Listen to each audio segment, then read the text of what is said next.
Richard, what is your prediction for 2024? My prediction is that it's going to be incredibly volatile and incredibly uncertain, which I appreciate is probably not that helpful, but I think it's just a reflection of the market and the world we're in today. So your prediction is increased uncertainty and increased volatility. What makes you so confident? Confident? What of my uncertainty? Well, look, okay, if we go back in time, okay, let's go back over the next 5 years. And I appreciate we're talking prediction, not what's happened in the past, but I think it's super important for understanding what will probably happen going forward. So 5 years ago, 2019, we were all talking about IMO 2020, trying to predict what was going to happen. We had lots of data around scrubber, which we were supplying to bunker traders who were looking to understand demand for high sulfur fuel. Then we go into 2020, COVID strikes in the first few months, and all those predictions go out the window, right? Start again, new forecast, new data, try and understand how the world's changing.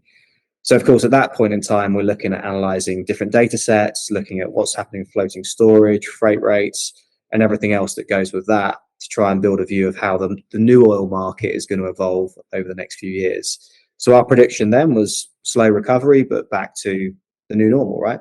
Things would go back generally to how they were in the past. And then, of course, in 2022, we have the war in Ukraine. No one predicted that, right? Okay, there were a few people saying Putin's going to do something, but no one thought he was mad enough to do what he did.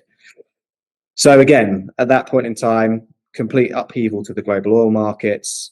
The whole world's changing. We're looking at our fixtures data, and we're seeing complete changes in who's fixing those cargoes, where those cargoes are going to and from, and of course, what ships they're being transported on. And just as we kind of come into that, again, new normal for the oil market, and things are starting to look stable again, we're starting to predict a more stable trend going forwards. Everyone has kind of established their crude oil supply points. Something else happens again. And now, of course, we have the Houthis attacking ships in the Red Sea, which perhaps has not been as dramatic for the market as some might expect, but nevertheless has had a big impact on global supply chains. So we sit here today and say, what's the prediction, right? Well, the first thing that we can't predict, and I don't think anyone knows, is how long the Red Sea is going to stay as it is, and whether or not we'll start seeing the resumption of normal trade flows. And when I look here now and try and predict the rest of the year, well, the biggest thing I have in the back of my mind is who's going to be in the White House when we have elections at the end of the year, obviously going to 2025, and what impact does that have for the market? And of course, at the moment, the polls are showing that Trump has a small lead. So it looks like he could be back again. So then that creates a huge amount of uncertainty going forwards. So that's why our prediction is that there's going to be it's going to be very unpredictable and very chaotic going forwards. A prediction that everything is going to be very unpredictable is perfectly appropriate for this series, and really the reason that we wanted to record it in the first place, given there seems to be a kind of unpredicted or unprecedented event happening seemingly every other month now. It's borderline impossible for the job of the maritime or trade forecaster to really kind of commit to a 12 or 24-month view with any serious conviction. Yeah, and I think as well, you've got to add into that we're also going through this decarbonisation journey as well. So we are looking at a declining demand for crude oil at some point in time. No one knows exactly when that's going to come into play. So not only do you have the geopolitical chaos, you still have macroeconomic risk, and at the same time, you've got a changing energy landscape. So very, very difficult to predict how things are going to play out. And it probably becomes more about scenarios now rather than sort of firm forecasts. And what we're really finding more and more now is that we've always focused on the longer term forecast, but we're really now having to focus much more on a shorter time frame and really just try and get the next 3-6 months right. And that's where having real time accurate data is absolutely critical. Is that the energy trilemma you mentioned? Is it sustainability, decarbonisation, and energy security? Yeah, I mean that's part of it. I mean the most important thing right now, I think, is really how does this transition play out, right? So people are looking at, okay, everyone wants to go green, but at the same time you have energy needs that have to be met, and of course fossil fuels are still abundant, still relatively cheap compared to the alternative. So it's a real challenge trying to get the industry to where it needs to be. I mean, we spend a lot of time trying to understand what the fuel mix of the shipping fleet is looking like going forward. So a lot of our data covers engines, fuel types, but even then, it's very difficult to know what the future fuel will be, and everything is very, very expensive. The pricing reality is changing completely. So that's another uncertainty that gets thrown into the mix. Freight's always been relatively cheap because it burns effectively a waste product, but now we're moving to burning a premium product. So again, everything very uncertain, a lot of moving parts, a lot of change. I wouldn't really want to have to make a long-term forecast at the moment, although we do have to have those scenarios, but they do change a lot more than they used to. With all that being said, then, what do you think this new-founded unpredictability results in for the shipping markets this year? Key thing is volatility, right? So there's a huge amount of volatility out there at the moment in the market. The entry point into the freight markets is very high at the moment. So charter rates for longer term periods are multi-year highs. Asset prices are very expensive, so the barrier to entry are very high. And all of this is increasing the cost base in the market. So cost bases are now much higher. And again, that means that if the market does correct itself downwards significantly over the next few years, then there's also some potential financial instability for companies going forwards. The risk in terms of companies, their financial performance is also heightened as well, just because everyone's cost base is moving higher. I imagine in part that's driven by the increase in interest rates. Anything else?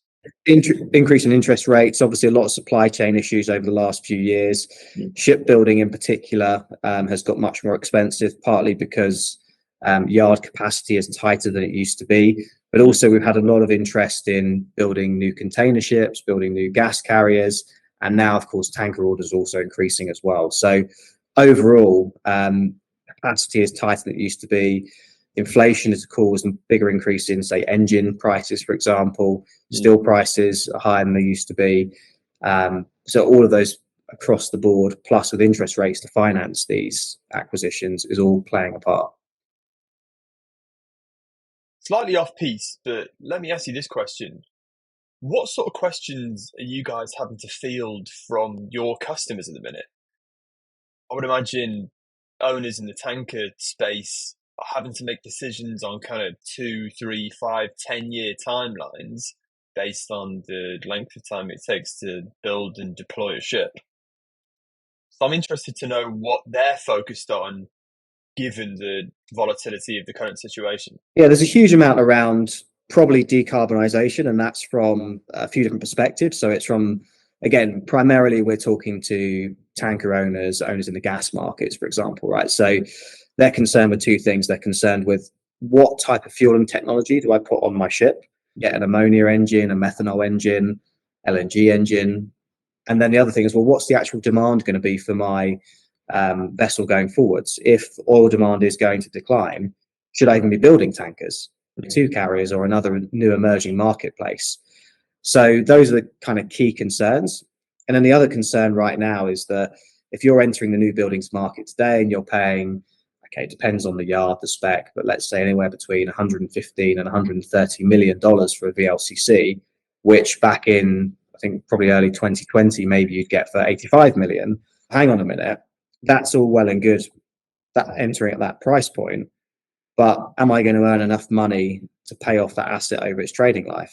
Required freight rates to stay very high for the life of that vessel. And of course, as you said, you've got high interest rates at the moment as well.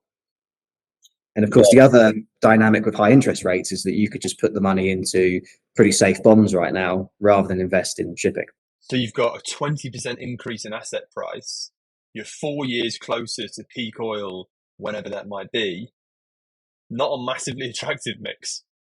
No, exactly right. I mean, but then when you look at it rationally and say, okay, even in a fairly sort of realistic scenario, the IEA, for example, is saying the oil market under their kind of, let's just, their base case scenario is going to be around 100 million barrels per day by 2050. So it goes up a little bit and then comes down again. Still a very big market that needs to be, and will need to be done so in a more sustainable way. So there is a big market there. But I think this really ties in with what you've always seen in the tanker market and indeed the shipping markets. You go through periods of overcapacity, then you see increased scrapping, for example, and then you see freight rates coming back again, right? So under capacity, over capacity, we always see that the market correct itself in time.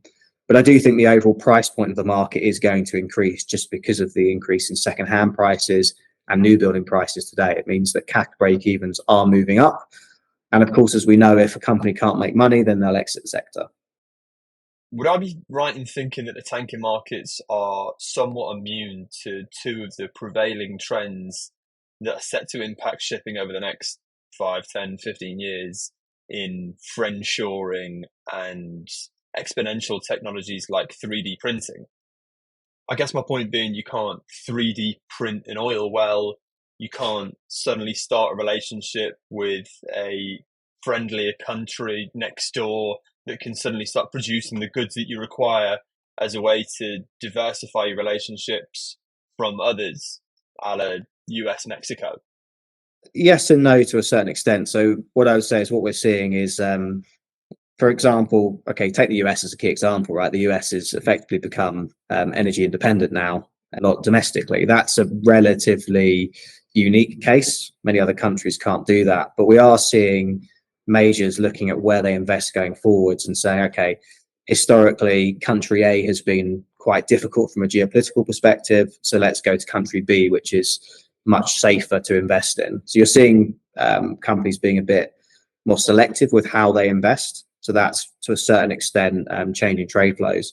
And you also see as well, if you take what's happened in the Red Sea, when that first happened, a lot of people were saying, well, this is great for ton miles because vessels will just have to go around the Cape. And that will mean that the oil still goes from A to B, but via a longer route. Whereas what we are seeing happening, not to a complete extent, but we're now seeing European refiners say, well, actually, I'll just buy my oil from West Africa. Yes, okay, it's still not that close to Europe, but it's closer than going around the Cape from the Middle East. And I don't have to worry about all the geopolitical issues in the Red Sea. So Atlantic basin refiners have taken more Atlantic crude, and we've seen Asian refiners buying more Middle Eastern crude because as an Asian refiner, that crude's coming out of the Straits of Hormuz. It's not coming out of the Red Sea via Bab el-Mandeb. So again, it's kind of, yes, ton miles have increased, but not to the extent that they could have done because people are now saying, well, let's actually just regionalize our trade a little bit. So these things, the market has a way of finding efficiency when it needs to. Yeah. But ultimately it's still relatively inefficient. So again, trying to predict how trends like that will play out, you can always run a scenario, but there's always going to be elements that are uncertain or unknown. And of course, that will, again, it all comes back to having the almost real-time data to see those trends changing in front of you rather than the old way of looking at trade statistics 3 months ago and saying, okay, how did it change?